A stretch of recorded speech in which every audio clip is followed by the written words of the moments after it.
Los latinoamericanos somos pobres porque es rico el suelo que pisamos. Decía Eduardo Galeano en su libro Las venas abiertas de América Latina, cuya publicación cumplió 50 años en el 2020.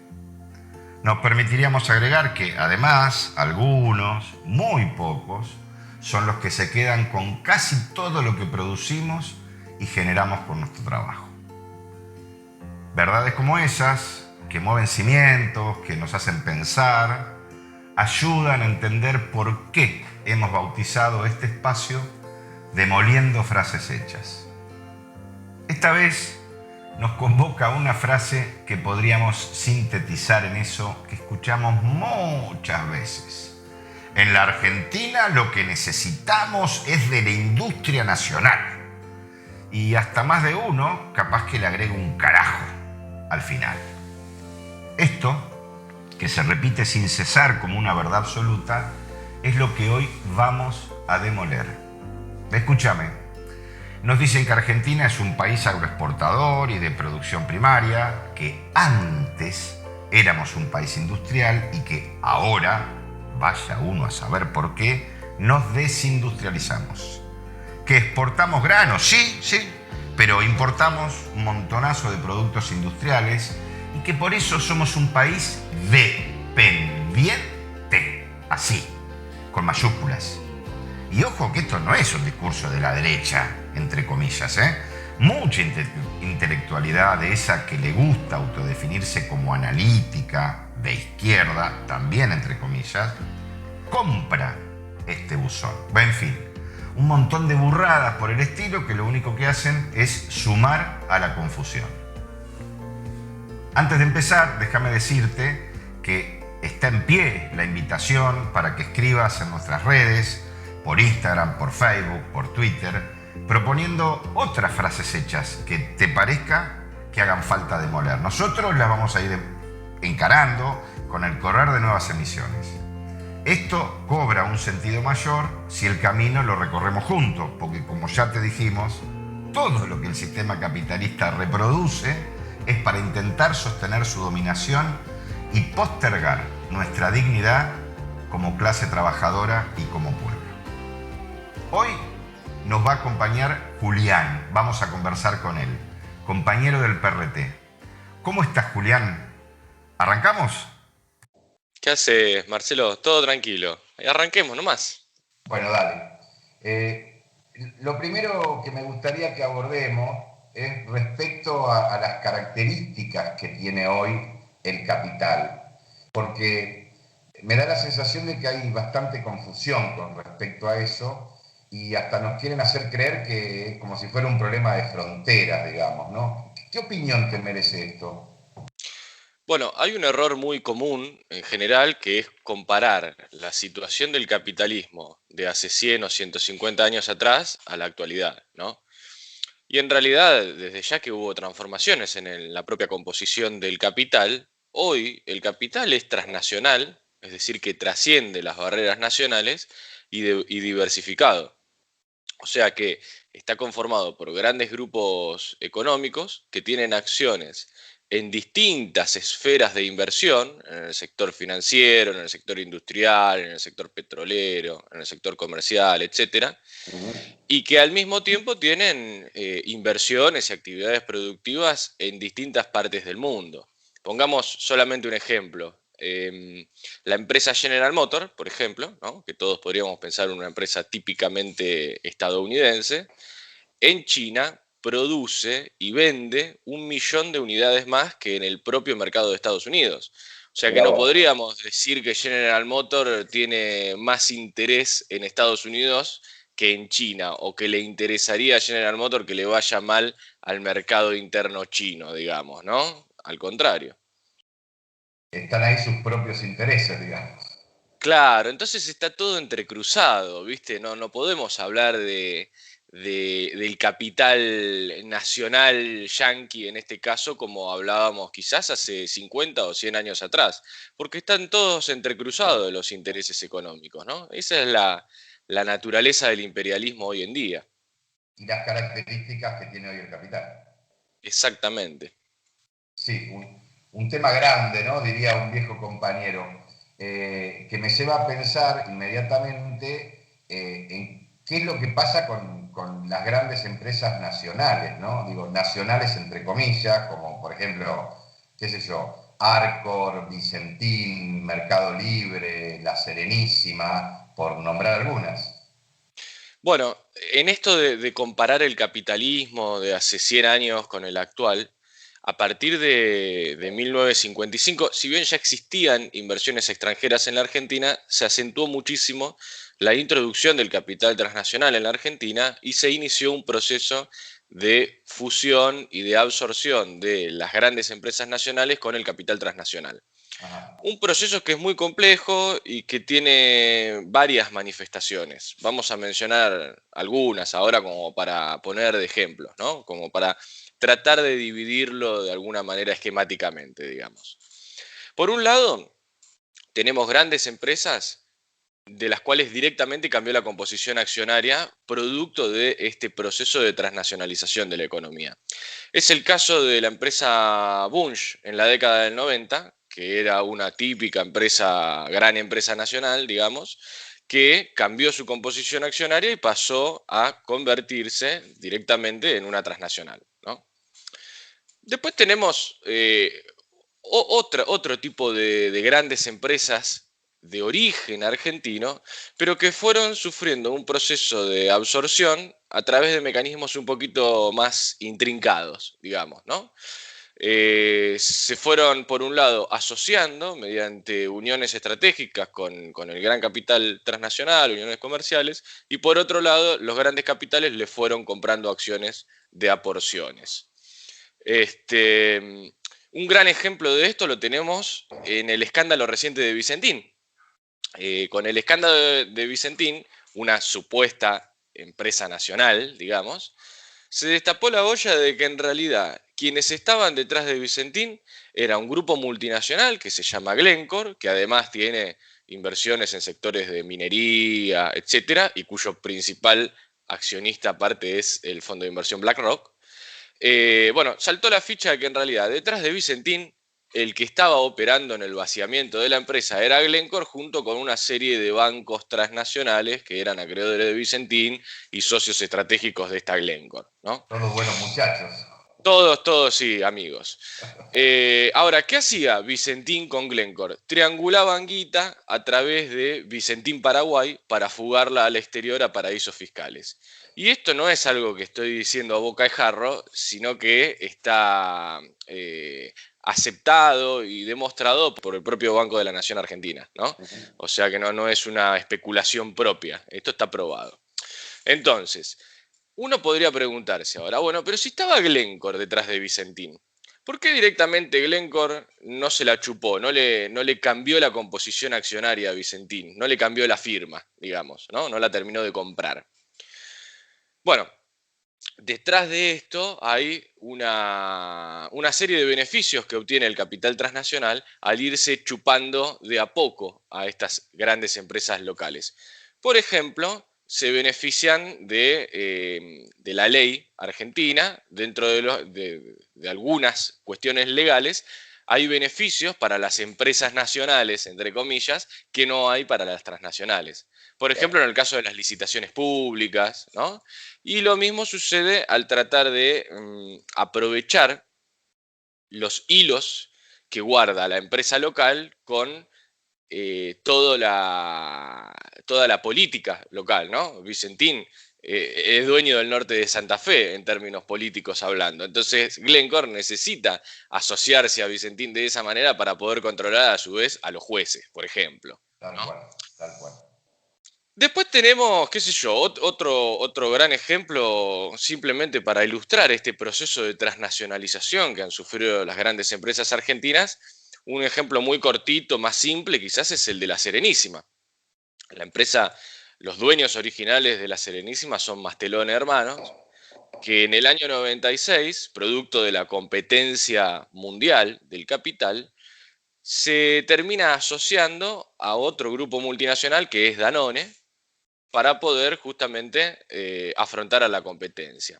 Es la época esta del famoso globo de la Serenísima, ¿te acordás que andaba Sí, dando vueltas por el país? tal Bueno, cual. todo eso estuvo financiado por su unión estratégica con Danone, ¿no? Poco a poco, Danone se fue comiendo a algunas operaciones de Mastelone y lo primero que adquirió completamente fue, por ejemplo, la planta que tiene en Bursaco, donde produce cremas y yogures, que es una de las plantas más productivas que tenía Mastelone originalmente.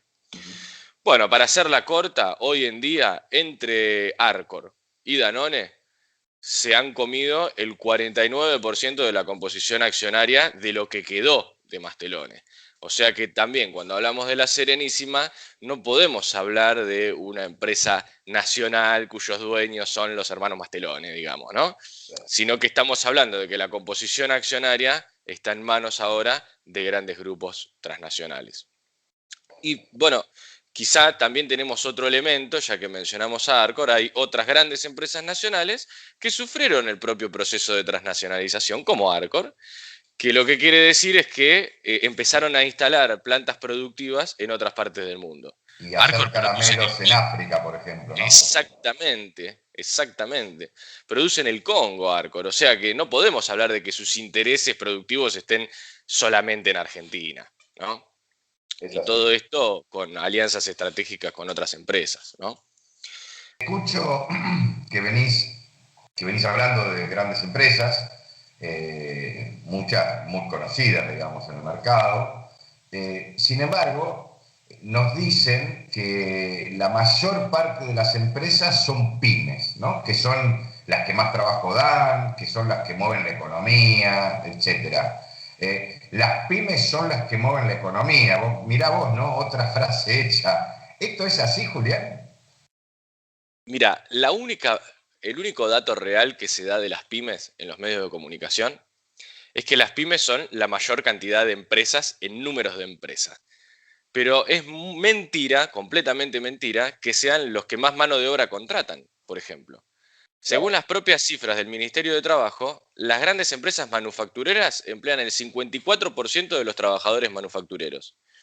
Y del sector minas y canteras, que incluye la actividad petrolera, el 83% de los trabajadores son empleados por grandes empresas.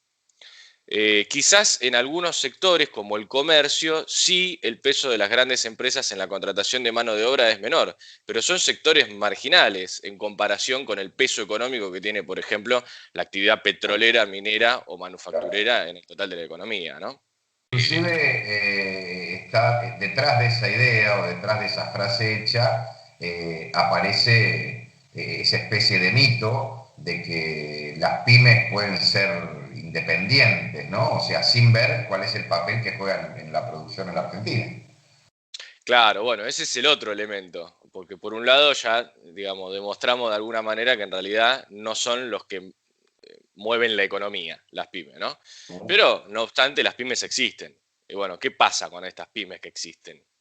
Estas pymes que existen las podríamos dividir más o menos en tres grandes sectores pymes.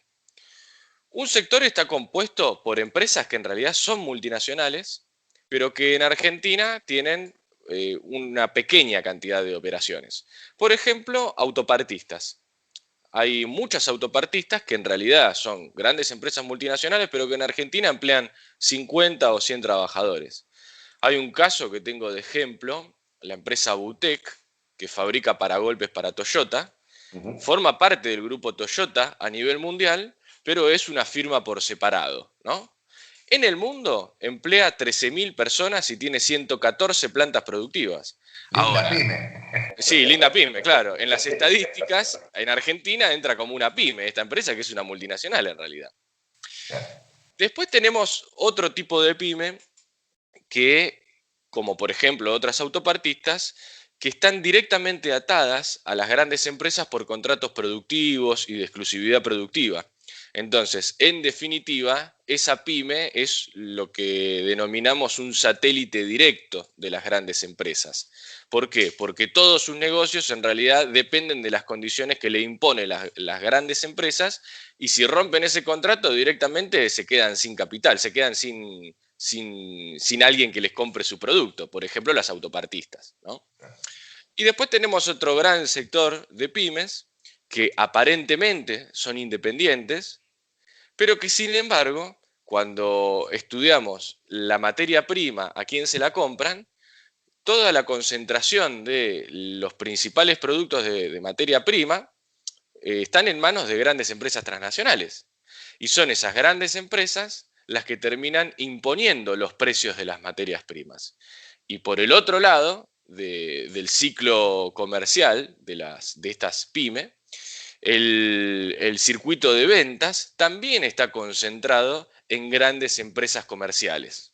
Entonces, en definitiva, esta pyme supuestamente independiente está atada desde el punto de vista de los proveedores y desde el punto de vista del circuito de comercialización a los precios monopólicos que les imponen las grandes empresas, ya sean proveedora de materias primas o ya sea circuito comercial, ¿no? Entonces, en realidad la pyme no es independiente, no define independientemente su actividad económica y sus precios, digamos, sino que en definitiva tiene una imposición de condiciones de producción, ya sea de manera directa a través de contratos productivos o de manera indirecta a través de la imposición de precios que realizan los grandes capitales transnacionales por lados de proveedores y de circuito de comercialización. Clarísimo, clarísimo quién está marcando la cancha, ¿no? El gran capital, exactamente. El gran capital. Bueno, me gustaría para ir avanzando en las conclusiones, meternos en otro aspecto, ¿no? Porque en general se presenta, hay como una tendencia, ¿no?, permanente a presentar los problemas de la economía y los problemas de la política como por dos carriles separados, como que una cosa va por un lado y la otra va por el otro. Ahora, si vos te detenés un momento, como intento hacerlo ahora, me parece que esto no es así. ¿Qué se busca políticamente cuando desde la clase dominante, desde la ideología dominante, se machaca tanto sobre este tema de la industria nacional, de la necesidad de la industria nacional? Bueno, en primer lugar, ocultar quiénes son los dueños del poder realmente, ¿no? Porque si hablamos tanto de una industria nacional, etcétera, es porque estamos ocultando que en realidad de las riendas de la economía, lo que se pretende ocultar es que la rienda de la economía no lo tiene un puñado de grandes capitales transnacionales, ¿no? Sino que en realidad está como dispersa por ahí, es una mano misteriosa, ¿no? Eso quizá en primer lugar. Después tenemos la otra, que es vendernos a los empresarios como pobres tipos que tienen una pyme, que son pequeñas industrias, que van a la quiebra permanentemente, generar una victimización del capital, como excusa en realidad para obtener mayores subsidios para el gran capital, no para el pequeño, ¿no? Por otro lado, lo que tenemos es, quizá el concepto más de fondo, es generar el verso de que al existir una industria nacional puede tener un proyecto político independiente del gran capital transnacional. Claro. Y esto abre la puerta, entonces, a la posibilidad de un desarrollo capitalista independiente, entre comillas, nacional, que pueda ser bueno, no malo como el capitalismo extranjero. Más humano. Más humano, un capitalismo humanizado, ¿no? Y que en el fondo, entonces, lo que nos pretenden vender es la necesidad o la posibilidad de que la clase obrera tenga que conciliarse con esta burguesía nacional en pos del desarrollo y el beneficio nacional, ¿no? Entonces, de esta manera se pretende separar la actual existencia del capital, que es un capital transnacional y diversificado, y se pretende presentarla como un problema de la necesidad de un desarrollo nacional independiente, algo que es imposible en este momento de la historia, digamos, porque el capitalismo es un mercado único global donde los capitales se están repartiendo el mundo y están luchando entre sí por el reparto del mundo para la explotación de los trabajadores, en donde no hay una alternativa nacional posible que no sea un cambio de sistema, digamos, ¿no? La única alternativa para los trabajadores no es agachar la cabeza para que le vaya bien a los empresarios locales, que eso nos va a generar un futuro crecimiento, digamos, ¿no? Sino que la única alternativa es cortar de raíz con la naturaleza explotadora de este sistema, destruir el sistema de mercado en Argentina, el capitalismo en Argentina, porque no hay posibilidad de un desarrollo nacional independiente en los marcos del sistema capitalista, digamos. Muy claro, Julián. La verdad que tus respuestas no dejan duda respecto a por qué, digamos, la clase dominante aparece tan interesada en que nos creamos el verso de la industria nacional. Por último, contémosles a nuestros oyentes, es probable que más de uno no lo sepa, que recientemente el PRT ha publicado un nuevo libro. Así es, publicamos un libro que se llama Argentina, un país industrial, bajo signos de pregunta, ¿no? Y justamente lo que tratamos es, a fondo y con una bastante importante cantidad de datos estadísticos de elaboración propia, tratamos de contestar a la pregunta de si somos un país industrial y analizamos la concentración económica en nuestro país. Efectivamente, llegamos a la conclusión de que somos un país industrial y que en Argentina el 85% de la economía prácticamente está en manos de grandes capitales transnacionales.